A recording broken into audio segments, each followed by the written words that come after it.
Good morning to all. നമ്മൾ ഇന്ന് ഈ വീഡിയോയിൽ ഡിസ്കസ് ചെയ്യുന്നത് +1 ഫിസിക്സ് ടെക്സ്റ്റ് ബുക്കിലെ ലോസ് ഓഫ് മോഷൻ എന്ന ചാപ്റ്ററിലെ ഒരു ഇമ്പോർട്ടൻറ്റ് ടോപ്പിക്കാണ് ഫ്രിക്ഷൻ.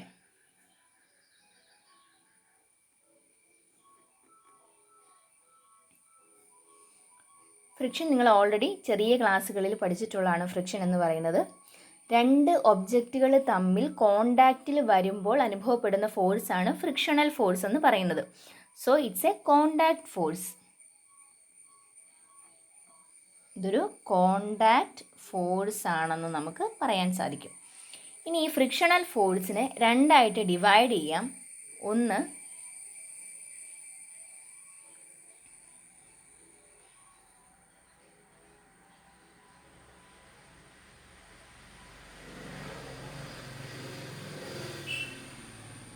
സ്റ്റാറ്റിക് ഫ്രിക്ഷൻ, മറ്റൊന്ന് കൈനറ്റിക് ഫ്രിക്ഷൻ.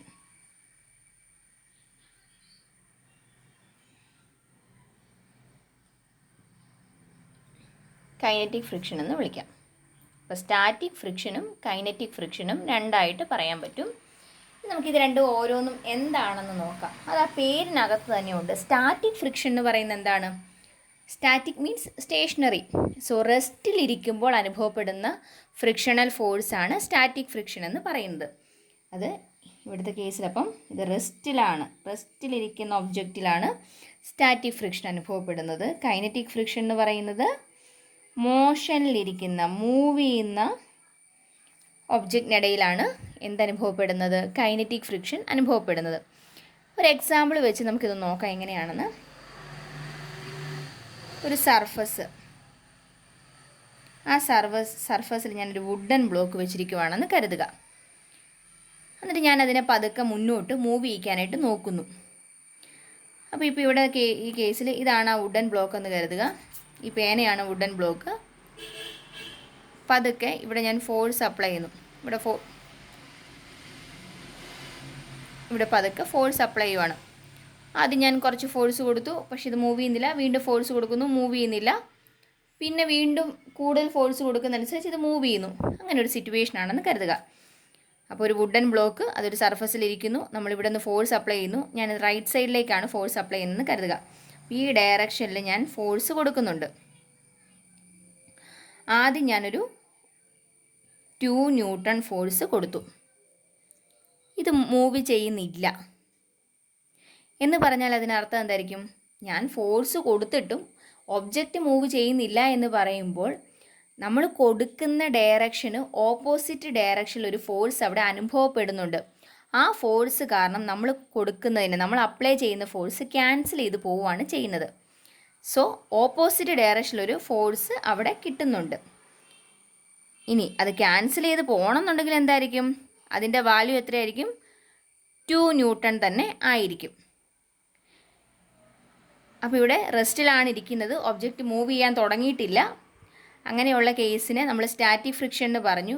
സോ ഈ ഓപ്പോസിറ്റ് ഡയറക്ഷനിൽ നമ്മൾ അപ്ലൈ ചെയ്യുന്ന ഫോഴ്സിൻ്റെ ഓപ്പോസിറ്റ് ഡയറക്ഷനിലുള്ള സ്റ്റാറ്റിക് ഫ്രിക്ഷണൽ ഫോഴ്സ് ഉണ്ട്.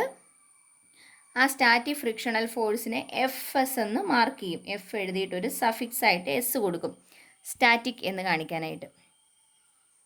ഇതാണ് frictional force, static frictional force ആണിത്. 2 ന്യൂട്ടൺ എന്നുള്ളത് മാറ്റി ഞാനൊരു 4 ന്യൂട്ടൺ കൊടുത്തെന്ന് കരുതുക. 4 ന്യൂട്ടൺ അപ്ലൈ ചെയ്തു. അപ്പോഴും ഈ ഒബ്ജക്റ്റ് മൂവ് ചെയ്യുന്നില്ല എന്ന് പറഞ്ഞാൽ അതിനർത്ഥം എന്തായിരിക്കും? ആ ഫ്രിക്ഷണൽ ഫോഴ്സും കൂടി അത് 4 ന്യൂട്ടൺ ആയിട്ട് മാറി. നമ്മൾ എത്ര ഫോഴ്സ് ആണോ അപ്ലൈ ചെയ്യുന്നത്, ആ അപ്ലൈ ചെയ്യുന്ന അത്രയും ഫോഴ്സ് തന്നെയായിരിക്കും സ്റ്റാറ്റിക് ഫ്രിക്ഷണൽ ഫോഴ്സ് എന്ന് പറയുന്നത്. സോ FS എന്ന് പറയുന്നത് എന്തായിരിക്കും? കോൺസ്റ്റൻ്റ് ആയിരിക്കുമോ? ആയിരിക്കില്ല, അത് വേരി ചെയ്തുകൊണ്ടേയിരിക്കും. സോ ഇത് വേരി ചെയ്യുന്നൊരു ഫോഴ്സാണ്. സ്റ്റാറ്റിക് ഫ്രിക്ഷണൽ ഫോഴ്സ് എന്ന് പറയുന്നത് വേരി ചെയ്തുകൊണ്ടിരിക്കും. അതെപ്പോഴും എന്തിനോട് ഈക്വൽ ആയിരിക്കും? അപ്ലൈ ചെയ്യുന്ന ഫോഴ്സിനോട് ഈക്വൽ ആയിരിക്കും. 4 ന്യൂട്ടൺ കൊടുത്തപ്പോൾ എനിക്ക് തോന്നി ഇനി ഇത് ഉടനെ മൂവ് ചെയ്യുമായിരിക്കും. ഞാൻ പതുക്കെ 4.1 ന്യൂട്ടൺ കൊടുത്തു. 4.1 കൊടുത്തപ്പോഴും ഇത് മൂവ് ചെയ്യുന്നില്ല എന്ന് പറഞ്ഞാൽ അതിനർത്ഥം എന്താണ്? ഇവിടെ കിട്ടുന്ന ഫോഴ്സും 4.1 തന്നെയാണ്. ഞാൻ പതുക്കെ ഇത് 4.2 ആക്കി മാറ്റി. 4.2 ന്യൂട്ടൺ കൊടുത്തു. അപ്പോൾ ഈ ഒബ്ജക്റ്റ് മൂവ് ചെയ്യാൻ തുടങ്ങിയെന്ന് കരുതുക. അങ്ങനെയാണെങ്കിൽ സ്റ്റാറ്റിക് ഫ്രിക്ഷണൽ ഫോഴ്സ് എഫ് എസിന് കിട്ടിയിരിക്കുന്ന മാക്സിമം വാല്യൂ എത്രയാണ്? 4.1 ന്യൂട്ടൺ ആണ്. 4.1 വരെ കൊടുത്തപ്പോൾ മൂവ് ചെയ്യുന്നില്ല, 4.2 കൊടുത്തപ്പോൾ മൂവ് ചെയ്യാനായിട്ട് തുടങ്ങി. എന്ന് പറഞ്ഞാൽ സ്റ്റാറ്റിക് ഫ്രിക്ഷണൽ ഫോഴ്സിൻ്റെ മാക്സിമം വാല്യൂ ആണ് 4.1 എന്ന് പറഞ്ഞിരിക്കുന്നത്. അത് എഫ് എസ് മാക്സ് എന്ന് കൊടുത്തെന്ന് വിചാരിക്കാം. Maximum value. ആ മാക്സിമം വാല്യൂവിന് പറഞ്ഞ പേരാണ് ലിമിറ്റിംഗ് ഫ്രിക്ഷൻ.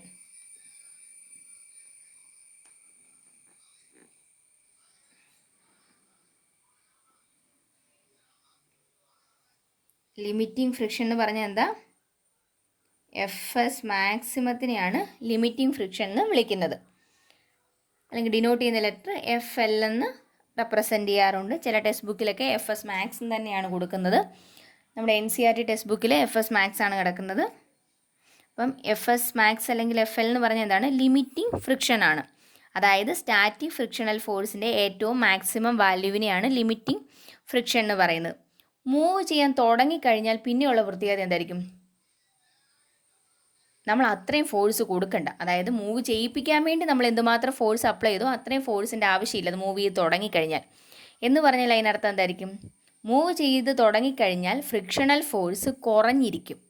മൂവ് ചെയ്യാൻ തുടങ്ങിയാലുള്ള ഫ്രിക്ഷൻ എന്താണെന്നാണ് പറഞ്ഞത്? കൈനറ്റിക് ഫ്രിക്ഷൻ ആണ് നമ്മൾ പറഞ്ഞു. അപ്പോൾ കൈനറ്റിക് ഫ്രിക്ഷൻ്റെ കേസിലുള്ള ഫ്രിക്ഷണൽ വാല്യൂ എന്ന് പറയുന്ന എന്തായിരിക്കും? കുറവായിരിക്കും. ലിമിറ്റിംഗ് ഫ്രിക്ഷനേക്കാളും കുറഞ്ഞു നിൽക്കും. അതായത് ഇത് മൂവ് ചെയ്യാനായിട്ട് തുടങ്ങി, ബ്ലോക്ക് മൂവ് ചെയ്ത് പോവുകയാണ്. ഈ ഒരു പൊസിഷനിലാണ് ആദ്യം ഇരുന്നത്, അത് ഇവിടം വരെ മൂവ് ചെയ്തെന്ന് വിചാരിക്കുക. ഇങ്ങനെ മൂവ് ചെയ്ത് പോകുമ്പോൾ അവിടെ അനുഭവപ്പെടുന്ന ഫോഴ്സാണ് കൈനറ്റിക് ഫ്രിക്ഷണൽ ഫോഴ്സ്, FK എന്ന് മാർക്ക് ചെയ്യും. FK. ആ FKയുടെ വാല്യൂ എന്തായാലും 4.1നേക്കാളും കുറവായിരിക്കും. അതിപ്പോൾ ഞാനിവിടെ ഒരു 4 എന്ന് കൊടുത്തെന്ന് വിചാരിക്കാം, അല്ലെങ്കിൽ 3.8 എന്ന് കൊടുത്തെന്ന് വിചാരിക്കാം.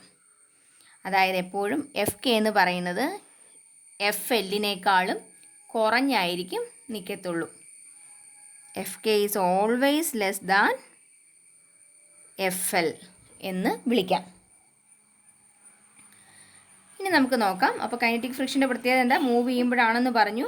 അവിടുത്തെ ഫോഴ്സ് FK എന്ന് വിളിച്ചു. അതെപ്പോഴും ലിമിറ്റിംഗ് ഫ്രിക്ഷനേക്കാളും കുറവായിരിക്കും എന്നും പറഞ്ഞു. അങ്ങനെയാണെങ്കിൽ നമുക്കിത് വെച്ചിട്ടൊരു ഗ്രാഫ് വരച്ച് നോക്കാം. ഗ്രാഫ് എങ്ങനെ ഇരിക്കും എന്ന് നോക്കാം. ഷേപ്പ്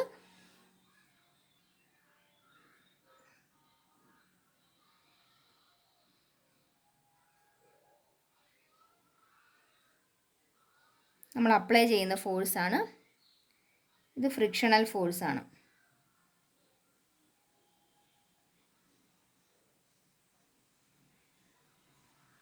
ഫ്രിക്ഷണൽ ഫോഴ്സ് എന്ന് കൊടുത്തു. ഇത് അപ്ലൈഡ് ഫോഴ്സാണ്. അപ്ലൈഡ് ഫോഴ്സും ഫ്രിക്ഷണൽ ഫോഴ്സും തമ്മിലുള്ള ബന്ധം എന്താ? ആദ്യം സ്റ്റാറ്റിക് ഫ്രിക്ഷൻ്റെ കേസ് നോക്കാം. സ്റ്റാറ്റിക് ഫ്രിക്ഷൻ ആണെങ്കിൽ എങ്ങനെയാണെന്നാണ് പറഞ്ഞത്? ഒരുപോലെയാണ് വേരി ചെയ്യുന്നതെന്ന് പറഞ്ഞു. ഒന്ന് കൂടുമ്പോൾ മറ്റതും കൂടും.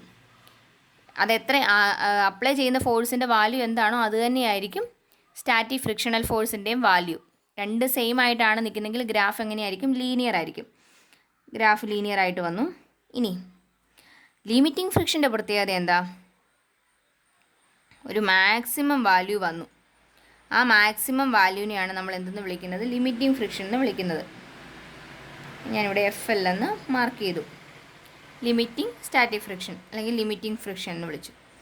ഇനി അത് കഴിഞ്ഞ് എന്താ സംഭവിക്കുന്നത്? മൂവ് ചെയ്യാൻ തുടങ്ങി. മൂവ് ചെയ്യാൻ തുടങ്ങുമ്പോൾ എന്ത് പറ്റും? പിന്നെ സ്റ്റാറ്റിക് ഫ്രിക്ഷൻ്റെ സിറ്റുവേഷൻ തീർന്നു, പിന്നെ കൈനറ്റിക് ഫ്രിക്ഷൻ ആരംഭിക്കുകയാണ്. കൈനറ്റിക് ഫ്രിക്ഷൻ്റെ FKയുടെ പ്രത്യേകത എന്താണെന്നാണ് നമ്മൾ പറഞ്ഞത്? FK എന്ന് പറഞ്ഞ FLനേക്കാളും കുറവായിരിക്കും. അപ്പോൾ ഇതാണ് FLൻ്റെ വാല്യൂ എങ്കിൽ FK എന്ന് പറഞ്ഞ് ഇതിനേക്കാളും താഴെ നിൽക്കിയാലേ? താഴെ നിന്നു. ഇനി നോക്കുക, ഇപ്പോൾ നമ്മൾ പറഞ്ഞത് FK ഒരു 3.8 ആണെന്ന് കരുതുക എന്ന് പറഞ്ഞു. അങ്ങനെയാണെങ്കിൽ ഇനി ഇത് എന്തോരം മൂവ് ചെയ്താലും, നമ്മൾ എന്തുമാത്രം ഫോഴ്സ് കൊടുത്തെന്ന് പറഞ്ഞാലും FKയുടെ വാല്യൂ മാറത്തേയില്ല. FKയുടെ വാല്യൂ 3.8 ന്യൂട്ടണിൽ തന്നെ നിൽക്കും. സോ FKയുടെ വാല്യൂ എന്ന് പറയുന്നത് ഒരു കോൺസ്റ്റൻറ്റ് വാല്യൂ ആയിരിക്കും. നമ്മുടെ ഗ്രാഫ് എങ്ങനെ വരും? അപ്ലൈഡ് ഫോഴ്സ് എന്തോരം കൂടിയെന്ന് പറഞ്ഞാലും ഫ്രിക്ഷണൽ ഫോഴ്സിന് വേരിയേഷൻ ഉണ്ടാവുന്നില്ല, കോൺസ്റ്റൻ്റ് ആയിട്ട് തന്നെ നിൽക്കുന്നു. ഇപ്പോൾ സ്റ്റാറ്റിക് ഫ്രിക്ഷൻ എന്ന് പറയുമ്പോൾ സ്റ്റാറ്റിക് ഫ്രിക്ഷണൽ ഫോഴ്സ് എന്ന് പറയുന്നത് വേരി ചെയ്തുകൊണ്ടേയിരിക്കും. അതിൻ്റെ മാക്സിമം വാല്യൂവിനെ ലിമിറ്റിംഗ് ഫ്രിക്ഷൻ എന്ന് വിളിച്ചു. കൈനറ്റിക് ഫ്രിക്ഷൻ ആണെങ്കിൽ അതിൻ്റെ പ്രത്യേകത അതിൻ്റെ വാല്യൂ കോൺസ്റ്റൻ്റ് ആയിട്ട് തന്നെയായിരിക്കും നിൽക്കുന്നത്. നമുക്ക് ഈ രണ്ടെണ്ണത്തിൻ്റെ കേസിലുള്ള ഇക്വേഷൻ ഒന്ന് നോക്കാം. ഇക്വേഷൻ നോക്കുന്നതിന് മുമ്പായിട്ട് മറ്റൊരു ടേം, പുതിയൊരു ടേം എന്താണെന്ന് അറിയണം. Normal reaction.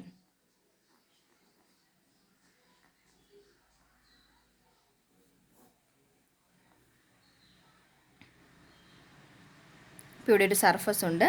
ആ സർഫസിൽ ഒരു വുഡൻ ബ്ലോക്ക് ഇരിക്കുന്നു. ഇങ്ങനെ ഇരിക്കുമ്പോൾ നമുക്കറിയാം ഈ വുഡൻ ബ്ലോക്കിൻ്റെ വെയിറ്റ് താഴേക്ക് അനുഭവപ്പെടുന്നുണ്ട്. വെയിറ്റ് എന്ന് പറഞ്ഞാൽ എന്താണ്? അതായത് ഇപ്പോൾ ഇതിൻ്റെ മാസ് എം ആണെങ്കിൽ ഇതിൻ്റെ വെയിറ്റ് എന്ന് പറയുന്നത് എന്തായിരിക്കും? വെയിറ്റ് എന്ന് പറയുന്നത് mg ആയിരിക്കും. വെയിറ്റ് എന്താണ്? എർത്ത് ഒരു ഒബ്ജക്റ്റിൻ്റെ മുകളിൽ കൊടുക്കുന്ന ഫോഴ്സിനെയാണ് നമ്മൾ വെയിറ്റ് എന്ന് വിളിക്കുന്നത്. അതെപ്പോഴും എങ്ങോട്ടേ ആക്ട് ചെയ്യത്തുള്ളൂ? താഴേക്ക് മാത്രമേ ആക്ട് ചെയ്യത്തുള്ളൂ. അപ്പോൾ വെയിറ്റ് താഴേക്ക് ആക്ട് ചെയ്യുന്നുണ്ട്. അപ്പോൾ ഇതിൻ്റെ വെയിറ്റ് ഒരു 10 ആണെങ്കിൽ 10 ന്യൂട്ടൺ വെയിറ്റുള്ള ഒരു ഒബ്ജക്റ്റാണ് ഈ സർഫസിലിരിക്കുന്നത്. പക്ഷേ ഈ ഒബ്ജക്റ്റ് താഴേക്ക് പോരുന്നുണ്ടോ? എർത്ത് താഴേക്ക് പിടിച്ച് വലിക്കുമ്പോഴും ഇത് താഴേക്ക് പോരുന്നില്ല. കാരണം എന്താ? ഈ സർഫസ് ഇവിടെ ഉള്ളത് കൊണ്ടാണ്. അപ്പോൾ ഒരു സർഫസ് അതിൻ്റെ മുകളിൽ ഇരിക്കുന്ന ഒബ്ജക്റ്റിൻ്റെ വെയിറ്റിനെ ബാലൻസ് ചെയ്യുന്നുണ്ട്. ബാലൻസ് ചെയ്യണം എന്നുണ്ടെങ്കിൽ വെയിറ്റ് താഴേക്കാണ് ആക്ട് ചെയ്യുന്നതെങ്കിൽ സർഫസ് കൊടുക്കുന്ന ഫോഴ്സ് എങ്ങനെയായിരിക്കും? നേരെ മുകളിലേക്കായിരിക്കും.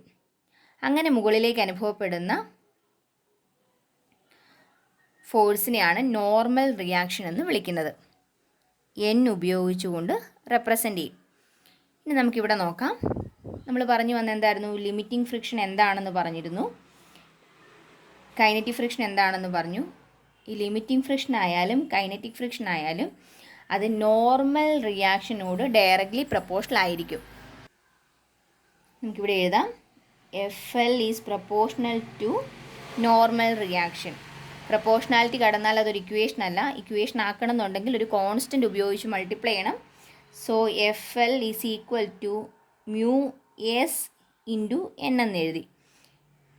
ഇവിടുത്തെ മ്യൂ എസ് എന്ന് പറയുന്നത് കോയിഫിഷ്യൻ്റ് ഓഫ്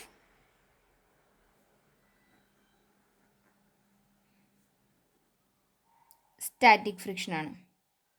അത് ആ സർഫസിനെ ഡിപ്പെൻഡ് ചെയ്തിരിക്കും. ഏത് ഒബ്ജക്റ്റുകൾ തമ്മിലാണോ കോണ്ടാക്റ്റ് വരുന്നത് അതിനെ ഡിപ്പെൻഡ് ചെയ്തിരിക്കും മ്യൂ എസ് എന്ന് പറയുന്നത്. ഇനി ഇതുപോലെ തന്നെയാണ് ഇവിടെയും മ്യൂ FK എന്ന് പറയുന്നത് ഫ്രിക്ഷണൽ കൈനറ്റിക് ഫ്രിക്ഷണൽ ഫോഴ്സും നോർമൽ റിയാക്ഷനോട് ഡയറക്റ്റ്ലി പ്രപ്പോർഷണൽ ആയിരിക്കും. സോ പ്രപ്പോർഷണാലിറ്റി മാറ്റി ഇക്വേഷൻ ആക്കാനായിട്ട് ഒരു കോൺസ്റ്റൻറ്റ് ഉപയോഗിച്ച് മൾട്ടിപ്ലൈ ചെയ്യുന്നു. കൊടുക്കുന്ന കോൺസ്റ്റൻ്റ് ആണ് mu K into N, where mu K is coefficient of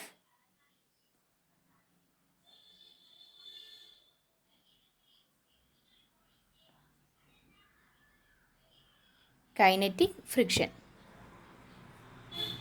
ഇനി ഈ കൈനറ്റിക് ഫ്രിക്ഷനെ വീണ്ടും നമുക്ക് രണ്ടായിട്ട് ഡിവൈഡ് ചെയ്യാം.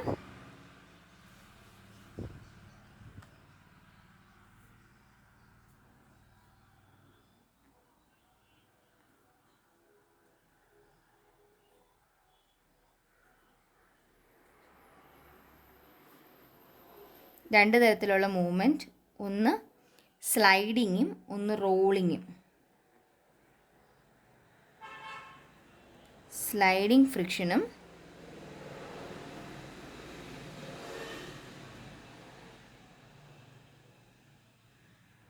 റോളിംഗ് ഫ്രിക്ഷനും. നമുക്ക് ഓൾറെഡി മനസ്സിലായ ഒരു കാര്യമാണ് കോണ്ടാക്ട് ഫോഴ്സ് ആണ് ഫ്രിക്ഷണൽ ഫോഴ്സ് എന്ന് പറയുന്നത്. അപ്പോൾ കോണ്ടാക്റ്റിലുള്ള ഏരിയ ഓഫ് കോണ്ടാക്റ്റിനെ ഡിപ്പെൻഡ് ചെയ്തിരിക്കും അല്ലേ. സോ സ്ലൈഡിങ് ഫ്രിക്ഷനും റോളിംഗ് ഫ്രിക്ഷനും എടുത്ത് കമ്പയർ ചെയ്യുമ്പോൾ സ്ലൈഡിങ് ഫ്രിക്ഷൻ എന്ന് പറയുന്നത് എപ്പോഴും കൂടി നിൽക്കും. കാരണം at A time area of contact കൂടുതലുള്ള ഏതിനായിരിക്കും? സ്ലൈഡിങ് ഫ്രിക്ഷൻ ആയിരിക്കും. അപ്പോൾ സ്ലൈഡിങ് ഫ്രിക്ഷൻ എപ്പോഴും റോളിംഗ് ഫ്രിക്ഷനേക്കാളും കൂടുതലായിരിക്കും. Sliding friction is always greater than rolling friction.